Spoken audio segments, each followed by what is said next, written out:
नमस्कार, स्वागत है आपका एबीपी न्यूज में। आपके साथ मैं हूं नेहा पंत।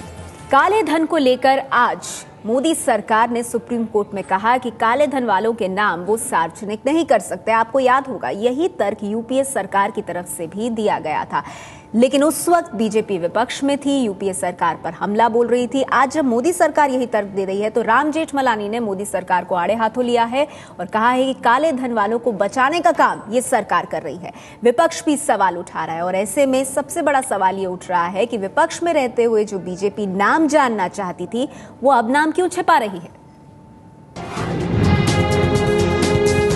विदेशों में काला धन जमा करने वालों के नाम सरकार नहीं बताएगी। सरकार ने सुप्रीम कोर्ट में अंतर्राष्ट्रीय समझौतों का हवाला दिया है। सरकार ने एक दरखास्त सुप्रीम कोर्ट में डाली है कि धन के मुकदमे में अगर सारे नाम क्लोज किए जाए तो आगे जो ट्रीटीज और करनी है वो करना मुश्किल हो जाएगा, क्योंकि सब ट्रीटीज में कॉन्फिडेंशियलिटी का प्रोविजन रहता है। सरकार के इस कबूलनामे से बवाल मच गया है। कभी बीजेपी में रहे और अब सिर्फ मोदी समर्थक वरिष्ठ वकील राम जेठमलानी ने कहा है कि विदेशों में काला धन जमा करने के आरोपियों को सरकार बचा रही है। मैंने कहा कि इसमें से नुकसान हमारे देश को होगा, इसको फायदा जो होगा वो उन बेईमानों को होगा जिन्होंने ये लूट किया है सारे देश को। एप्लीकेशन आप भी फाइल करेंगे 28 को? जरूर करूंगा, जो जितने हद तक हो सकेगा मैं करूंगा। अब जेठमलानी सरकार की दलील को कोर्ट में चुनौती देंगे। इससे पहले सुप्रीम कोर्ट ने 2011 में आदेश दिया था कि काला धन जमा करने वालों के नाम सार्वजनिक होने चाहिए। तब इस आदेश के खिलाफ तब की यूपीए सरकार ने सुप्रीम कोर्ट में आवेदन कर कहा था कि वो ऐसा नहीं कर सकती। अब बीजेपी इसी को ढाल बना रही है। जब पहली बार यूपीए की सरकार ने काला धन वापस लाने के विषय को लेकर लाइकेनस्टीन बैंक्स और जो सेफ हेवन कंट्रीज हैं उनके साथ समझौता किया था, करार किया था, तो उसमें ये विषय रखा गया था कि नाम उजागर नहीं किए जाएंगे। जब ये विषय आया कि सुप्रीम कोर्ट ने खुद कहा कि नाम दे दीजिए, तब हमने भी विषय उठाया। मगर जब नाम दिए गए राम जेठमलानी जी को, तो इस विषय को लेकर तमाम जो लाइकेनस्टीन बैंक है उन्होंने आपत्ति जताया है। कांग्रेस को भी अब मोदी सरकार पर हमला बोलने का मौका मिल गया है। कांग्रेस के मीडिया प्रमुख अजय माकन ने पूछा है, अब क्या अन्ना, बाबा और किरण आंदोलन करेंगे? हमने 80 देशों से ज़्यादा देशों के साथ माहिदा किया था, जिसका ये नतीजा था, और हमने वो नाम सुप्रीम कोर्ट में जमा भी किए थे सील्ड एनवलप के अंदर। आज वही ज़बान भारतीय जनता पार्टी बोल रही है। देश के लोगों को बताए, तब सही बोलती थी या अब सही बोलती है। काले धन को मुद्दा बना चुके केजरीवाल ने भी सरकार के फैसले पर सवाल उठा दिए हैं। केजरीवाल ने पूछा है कि बीजेपी ने नाम बताने का वादा किया था, तब ये यू टर्न क्यों? केजरीवाल ये सवाल इसलिए उठा रहे हैं क्योंकि विपक्ष में रहते बीजेपी के तमाम बड़े नेता काला धन जमा करने वालों के नाम बताने की मांग कर चुके हैं। जो विदेश में धन है, ये दिल्ली की सरकार किसी न किसी कारण से उसकी रक्षक बनी हुई है, उन पैसे भेजने वालों की रक्षा करने में लगी हुई है, उन पैसों की रक्षा करने में लगी हुई है। ये देश की लूट है और उस देश की लूट के बारे में अगर वो कहते हैं लुटेरे जो हैं उनके नाम नहीं हम बताएंगे, तो कैसे नहीं बताएंगे? ये सुप्रीम कोर्ट ने कहा है कल। We demand that the entire list of 700 names which have come from the French government be made public. सरकार बनने के बाद पहले ही दिन काला धन वापस लाने के लिए सरकार ने एसआईटी का गठन तो किया, लेकिन अब नाम नहीं बताने की वजह से फंसती जा रही है। सवाल यही उठ रहा है ऐसे में कि विपक्ष में रह के सुर कुछ और, आज सरकार में रहकर नाम बताने से क्यों कतरा रही है मोदी सरकार। और इसी सवाल पर हम चर्चा करेंगे कि नाम पूछने वाले आज काले धन वालों के नाम क्यों नहीं बता रहे हैं। आज सुप्रीम कोर्ट में मोदी सरकार ने कहा कि नाम नहीं बता सकते। नाम पूछने वाले नाम क्यों छिपा रहे हैं? सरकार में आने के बाद बीजेपी पीछे क्यों हट रही है? सरकार बनाने से पहले तो सुर कुछ और हुआ करते थे काले धन वाले और उनके जो मालिक हैं उनको लेकर। काले धन पर यूपीए एनडीए में क्या कोई फर्क नहीं है? सवाल ये भी, अगर यूपीए की दलील ही आप दोहरा रहे हैं तो आपकी नीति और यूपीए की नीति में फिर क्या फर्क हुआ? हमारे साथ आज की इस चर्चा में खास मेहमान मौजूद हैं। आपको बता दें, बीजेपी से राष्ट्रीय प्रवक्ता संबित पात्रा जी इस चर्चा में जुड़ गए हैं। संबित जी, हर व्यक्ति आपसे यही जानना चाहता है कि आप में और यूपीए में क्या फर्क है? जो आप दलील देकर आए हैं सुप्रीम कोर्ट में, वो तो यूपीए सरकार देती रही है। नेहा जी, मैं आरंभ में बता दूं कि हम में और यूपीए में जमीन और आसमान का फर्क है। जो जमीन और आसमान के बीच का फर्क होता है वो इन दो सरकारों में है। कैसे है मैं ये भी बताता हूं। आप देखिए, पहली बात तो है इस सरकार की इच्छा शक्ति, नियत और इंटेंशन पर सवाल मत करिए, क्योंकि 3 वर्षों तक जो पिछली सरकार थी वो एसआईटी बनाने से कतराती रही।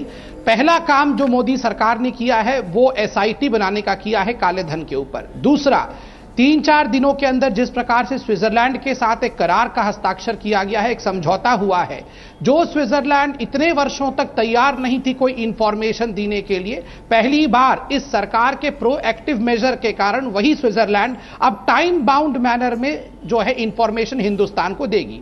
अब तीसरा और महत्वपूर्ण मसला कि नाम क्यों नहीं साझा कर रही है सरकार कोर्ट के सामने, यह एक टेक्निकल विषय है, मुझे 2 मिनट दीजिए, मैं समझा देता हूं। पहली बार जब यह करार साइन किया गया लाइकेनस्टीन बैंक्स के साथ, अर्थात जर्मनी इत्यादि जो कंट्री है जिनमें इस प्रकार के बैंक है, उनके साथ यह साइन किया गया यूपीए के दौरान, तो यह क्लॉज रखा गया था जिसको हमने ट्रीटी के रूप में देखा, डबल टैक्सेशन अवॉइडेंस ट्रीटी, कि यह केवल टैक्सेशन के लिए हम इस करार का इस्तेमाल करेंगे और किसी के लिए नहीं। जो ट्रीटी होती है या करार होता है वो सभी सरकारों के लिए मान्य होता है। मगर यह केस सुप्रीम कोर्ट में गया था। 2011 में सुप्रीम कोर्ट ने कहा कि बंद लिफाफे में राम जेठमलानी जो कि पिटीशन करता थे उनको आप नाम दे दीजिए। सरकार ने 26 नाम दिए इसी 2014 में बंद लिफाफे में।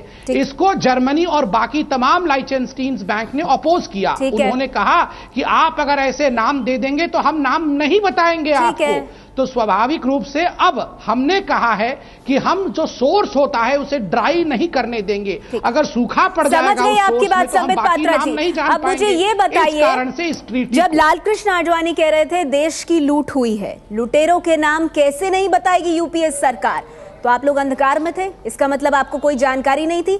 जब आपकी तब की प्रवक्ता निर्मला सीतारमण कह रही थी फ्रेंच गवर्नमेंट ने यूपीए सरकार को जो नाम दिए हैं वो तमाम नाम डिस्क्लोज किए जाएं, तब आप लोग अंधेरे में थे? आपको कोई आइडिया नहीं था कि ये ट्रीटीज किस तरह से काम करती हैं? आप यूं ही यूपीए सरकार पर हमला बोले जा रहे थे? चलिए, अब मुझे आप ठीक 1 मिनट दीजिए, मैं इस पूरे सवाल को ध्वस्त करता हूं। देखिए, हमने भी नाम मांगा, आप बिल्कुल ठीक कह रही हैं। तमाम प्रवक्ताओं ने और भारतीय जनता पार्टी ने कहा था कि वो नाम सार्वजनिक होने चाहिए। क्यों कहा था?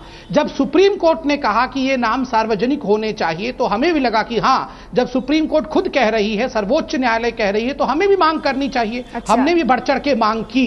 मगर जब जर्मनी ने अपोज किया, लाइकेनस्टीन बैंक ने इसी अप्रैल 2014 में अपोज किया कि आप नाम सार्वजनिक करिए, मगर हम आगे का नाम आपको बताएंगे नहीं, तब स्वाभाविक रूप से देश को बचाने के लिए ज्यादा से ज्यादा नाम देश के सामने आए। आप ये तो मान रहे हैं ना कि आपसे गलती हो गई, तब आपको जानकारी नहीं थी। उस जानकारी के चलते आपने यूपीए सरकार पर बड़े तीखे प्रहार किए। जानकारी नहीं थी, इतना तो मान रहे हैं आप। जानकारी नहीं, अब आपको पता चल रहा है। संजय झा को मैं लेकर आना चाहूंगी यहाँ पर कांग्रेस पार्टी से। ठीक है, नहीं संजय जी, मैंने बहुत वक्त दिया आपको, आपने कुछ अहम बातें रखी है। मैं संजय जी के पास अब जाना चाहूंगी, आती हूँ, बहुत लाइन बोलने का मौका दूंगी। 1 मिनट। ये कहना कि सुप्रीम कोर्ट को जानकारी नहीं थी, ये गलत होगा। नहीं, मैं कह रही हूँ आपकी पार्टी को, सुप्रीम कोर्ट को नहीं। हाँ, सुप्रीम कोर्ट को नहीं, आपकी पार्टी को। संजय झा, अब सवाल यहाँ पर ये है, जो कर रही थी हमने वही डिमांड किया था। सवाल यहाँ पर यह है संजय झा कि सुप्रीम कोर्ट तो आज भी चाहती है कि नाम सामने आए, क्योंकि जो सरकार की तरफ से कहा गया है उस पर अभी सुप्रीम कोर्ट विचार करेगी, पढ़ेगी उसको। ऐसा नहीं है सुप्रीम कोर्ट की तरफ से कोई फैसला आया है, लेकिन बीजेपी कह रही है उन्होंने कोई यू टर्न नहीं लिया है। काले धन को लेकर एसआईटी बनाई है जो आपने कभी नहीं बनाई।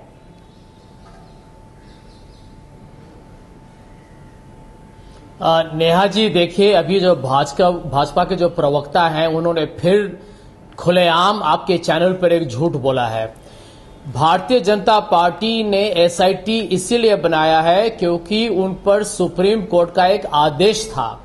ये देखिए, ये पार्टी इतनी खोखली है, इनका मनसा और नियत पे इतना शक है कि हर चीज का ये श्रेय लेने में ये सबसे आगे पहुंच जाते हैं, लेकिन है पाखंडी पार्टी। आपको मैं एक दूसरा उदाहरण देना चाहूंगा।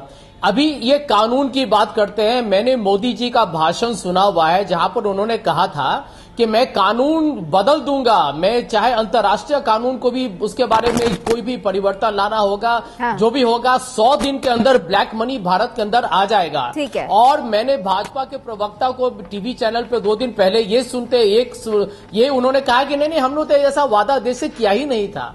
तो देखिए इस पार्टी की मैं समझता हूं कि इनमें निष्ठा या जो कहते हैं मॉरल वैल्यूज जो है वो मूल्य नैतिकता कम है। चलिए ठीक है, और सही हमला बोल रहे हैं आप बीजेपी पर, लेकिन आपने मेरे सवाल का जवाब नहीं दिया।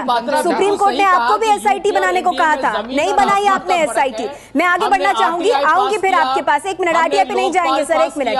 संजय सिंह आम आदमी पार्टी से हमारे साथ जुड़ गए। संजय सिंह आम आदमी पार्टी से हमारे साथ जुड़ गए। संजय सिंह जी, सवाल ये है कि नाम नहीं बताए जा सकते, इसका कारण बताया संबित पात्रा जी ने, लेकिन ये जो बिल्कुल हाथ खड़े कर दिए और कहा है कि फिर आगे हमें कोई जानकारी नहीं मिलेगी, इतनी असहाय क्यों दिख रही है मोदी सरकार? सत्ता में आने से पहले तो ये तेवर नहीं थे।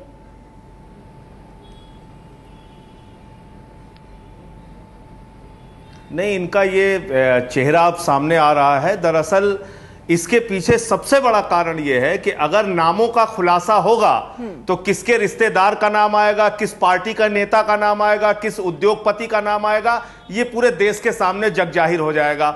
इसी के कारण कांग्रेस पार्टी भी नामों को छुपाती रही और भारतीय जनता पार्टी भी वही प्रयास कर रही है। जिस ट्रीटी का ये हवाला दे रहे हैं, ये ट्रीटी पहले भी थी और 2011 में काम रोको प्रस्ताव लेके आए थे आडवाणी जी, और उन्होंने कहा था नहीं, सारे के सारे नाम देश के सामने सार्वजनिक होने चाहिए, क्यों नहीं सरकार बताएगी। सुप्रीम कोर्ट ने जब फटकार लगाई, उसने भी कहा कि नाम सार्वजनिक होना चाहिए। क्या खाली आप 3 साल से काला धन रखने वालों की इंफॉर्मेशन रख के अपने पास उसको सड़ाएंगे, गलाएंगे, उस पर कोई कार्रवाई नहीं करेंगे? अरे आपके पास ईडी है, आपके पास पुलिस है, आपने उन नामों पर अब तक किया क्या? 3 साल से जो नाम मिला है 700 नाम, उन नामों पर एक भी नाम पे क्या आपकी तरफ से ये वैलिड पॉइंट है संबित जी, मैं लूंगी आपका जवाब, लेकिन मेरे साथ और भी मेहमान है, उनकी प्रतिक्रिया ले लूं। लेकिन कोई कार्रवाई नहीं किया किसी भी ट्रीटी में। हमारे साथ मौजूद है। मैं एक चीज पूछना चाहता हूँ, किसी भी ट्रीटी में कार्रवाई पर रोक नहीं है। किसी भी ट्रीटी में कार्रवाई के ऊपर कोई रोक कार्रवाई हुई? संबित जी, उत्तर देना चाहूंगा। आती हूँ सर, 1 मिनट। शिव शक्ति बख्शी साहब भी हमारे साथ मौजूद है। शिव शक्ति बख्शी साहब, सवाल ये है यहाँ पर, वो कह रहे हैं कि इनको छुपा रहे हैं, किनका नाम छुपा रहे हैं? बहुत संक्षेप में। नहीं, ये तो राजनीतिक आरोप प्रत्यारोप है, लेकिन यदि इसको गहराई से इस प्रश्न को देखें तो इस सरकार ने जितनी गंभीरता से इस पूरे मामले पर कार्रवाई की है, लोकसभा में वित्त मंत्री अरुण जेटली जी का बयान है कि tax proceedings have been started, initiated against the tax evaders. जिन लोगों ने भी ब्लैक मनी बाहर में किया है, जमा किया है, लोकसभा के पटल पे उनका ये जवाब है कि टैक्स प्रोसीडिंग्स चल रहा है, कार्रवाई चल रही है। इस सरकार ने जितने प्रयास किए और जितनी कार्रवाई की, बख्शी साहब, वो तो यूपीए भी कह रही है कि हमने भी बंद लिफाफे में नाम दिए हैं और ये सब।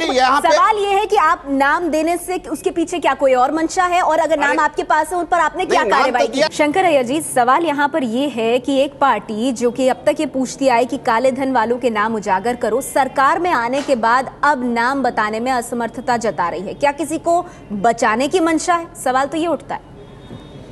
देखिए, एक पुराना गीत है, कस्में वादे प्यार वफा बातें हैं बातों का क्या।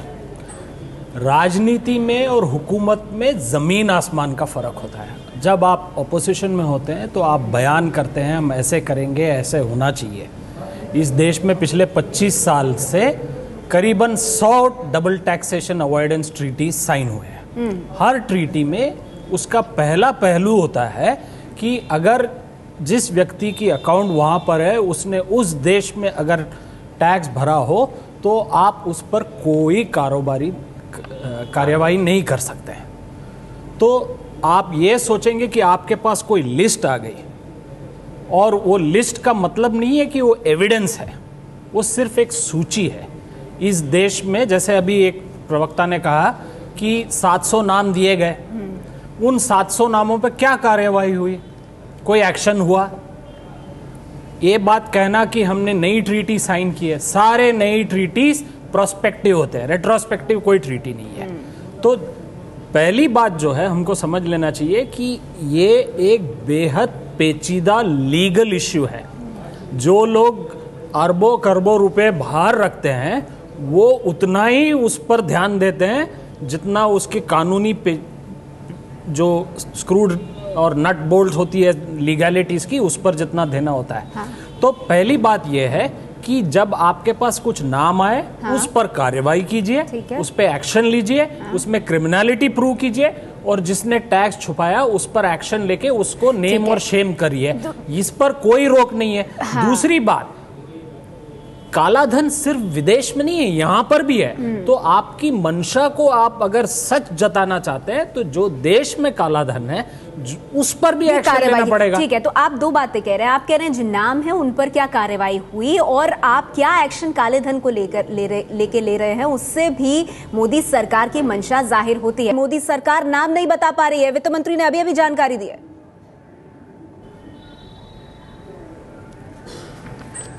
देखिए, अरुण जेटली जी का मैंने भी वाक्य सुना, वही बेबुनियाद बात, ये घबरा गए हैं।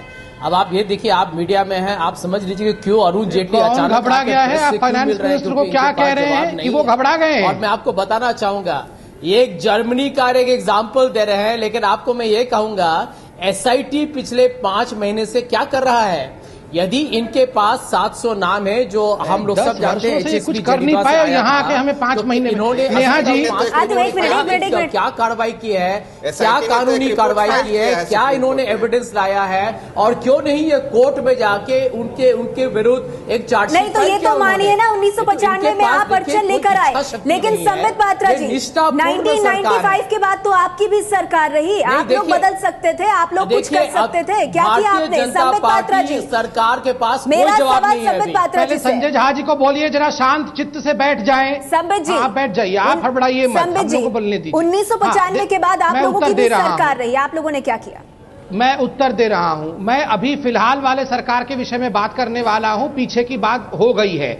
महत्वपूर्ण विषय है, जो लोग पूछ रहे हैं कि अभी हम क्या कर रहे हैं, उनके लिए मैं कुछ आर्टिकल्स लेके आया हूं। आप 14 अगस्त 2014 का एक आर्टिकल पढ़िए, टाइम्स ऑफ इंडिया में पीटीआई के हवाले से छपा है। Black money suspect accounts of 600 Indians under probe. 600 हिंदुस्तानी जिनका नाम लिस्ट में आया है, ईडी और इनकम टैक्स डिपार्टमेंट प्रोब शुरू कर दी है। इसी साल का मैं लिख रहा हूं, जो कांग्रेस अभी तक कर नहीं पाई है, वो यह आर्टिकल मैं बता रहा हूं। दूसरा आर्टिकल आप पढ़िए, वही टाइम्स ऑफ इंडिया में अगस्त 24, 2014, black money Indian agencies gate data of holders. 700 लोग, आप चुप होकर बैठ जाइए संजय जी, आप पूरा सुन लीजिए। 10 वर्षों तक देश को बेवकूफ बनाने के बाद अभी 5 महीने में जो हम कर रहे हैं बताने दीजिए। संजय जी शांत हो जाइए। संजय जी इस प्रकार से विचार मेरे सवाल का जवाब दे दीजिए। 1 मिनट संबित जी, सीधा सवाल मेरा आपसे ये है, 1995 में कांग्रेस पार्टी ने जो किया सो किया, उसके बाद आपकी सरकार आई, इस वक्त भी आपकी सरकार है, आप लोग क्या करेंगे इसके लिए? क्या इसी से बंधे रहेंगे? बोल तो रहा हूं इस वक्त हमारी सरकार, अरे बोल तो रहा हूं नेहा जी, इस वक्त हमारी सरकार क्या कर रही है और कहां तक विषय को बढ़ा के ले आई है, वही तो बता रहा हूं। इस आर्टिकल को मैं भेजूंगा संजय झा के पास, यहां लिखा हुआ है कि रिकॉर्ड तरीके से काम किया गया है और ऑलरेडी 100 लोगों के ऊपर गाज गिर चुकी है।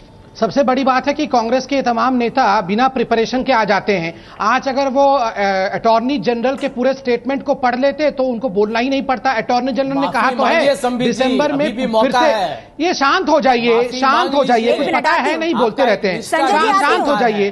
अटॉर्नी जनरल ने कहा है कि दिसंबर में नया संधि होगा, ये अटॉर्नी जनरल ने कहा है। और आपने देश को संजय जी थोड़ी सिविलिटी रखिए, आप पढ़े लिखे व्यक्ति हैं। संजय जी थोड़ी सिविलिटी और कटसी रखिए। संजय जी इस प्रकार से आपका नाम और बदनाम हो जाएगा पूरे देश में, आप शांत रहिए। ठीक है। दूसरा महत्वपूर्ण विषय आप सुन लीजिए, ये पूरा खुलासा कर देगा। देखिए, यूएन कन्वेंशन अगेंस्ट करप्शन 2006 में हिंदुस्तान साइन करता है। 2011 तक कांग्रेस की सरकार इस पे बैठी रही, रैटिफाई इसको करती नहीं है। अंततः इसे रैटिफाई करना पड़ा। रैटिफाई करने के बाद कांग्रेस की सरकार कहती है कि हम डबल टैक्सेशन ट्रीटी जिन देशों के साथ साइन करेंगे और उस पे ये कन्वेंशन लागू नहीं होगा। ये कन्वेंशन के, आप चुप रहेंगे प्लीज। इस कन्वेंशन के हिसाब से अगर यूएन कन्वेंशन पे हम स्टिक करते तो जो भी नाम आते वो नाम हमें उजागर करने पड़ते। कांग्रेस ने हसन अली जैसे लोगों लोगों को बचाने के लिए इस प्रकार के ट्रीटी को कभी देखिए ये दूसरे आ गए हैं, ये घूम फिर के दिल्ली में आ जाएंगे, इनको कुछ मतलब नहीं है काले धन से। ये आम आदमी पार्टी के ये खाली दिल्ली में आना चाहते हैं, ये घूम फिर के वहीं आ जाएंगे। धन रखने वालों पर कार्रवाई करने से कोई ट्रीटी आपको रोकती नहीं है। जो पॉइंट उठाया नेहा जी, मैं यही कहना चाहूंगा कि संबित पत्रा को इतना भी मालूम नहीं है, अरे संबित पत्रा को इतना भी मालूम नहीं है कि यूएन कन्वेंशन अगेंस्ट करप्शन पर यूपीए सरकार ने साइन किया था। और सुनिए, आपको रैटिफाई नहीं आप मनी लॉन्ड्रिंग बिल हमने पास किया था, आपकी सरकार ने भारत के लोगों से कुछ समझ नहीं आ रहा है कि हम 100 दिन संबित पात्रा जी, संजय झा जी, आप दोनों साथ मत बोलिए, ऐसा नहीं लाया, एक चीज ही समझ आ रही है। शुक्रिया, नहीं आपने भारत के लोगों से झूठ बोला है। संजय सिंह जी, नहीं, आप दोनों आपस में ही माफी खेलते रहिए, काला धन आएगा नहीं आएगा उसका पता नहीं है। संजय सिंह जी, लेकिन मैं जाते जाते आपसे ये प्रतिक्रिया लेना चाहूंगी, आज वित्त मंत्री ने कहा है कि कौन कौन से स्टेप्स वो लोग ले रहे हैं, किस तरह की चीजें जो की जा रही हैं। संबित ने जानकारी दी कि संधि पर भी दोबारा गौर किया जाएगा। आप नहीं मानते कि ये कदम उठाए जा रहे हैं, वो कदम जो शायद यूपीए की सरकार में नहीं मिले?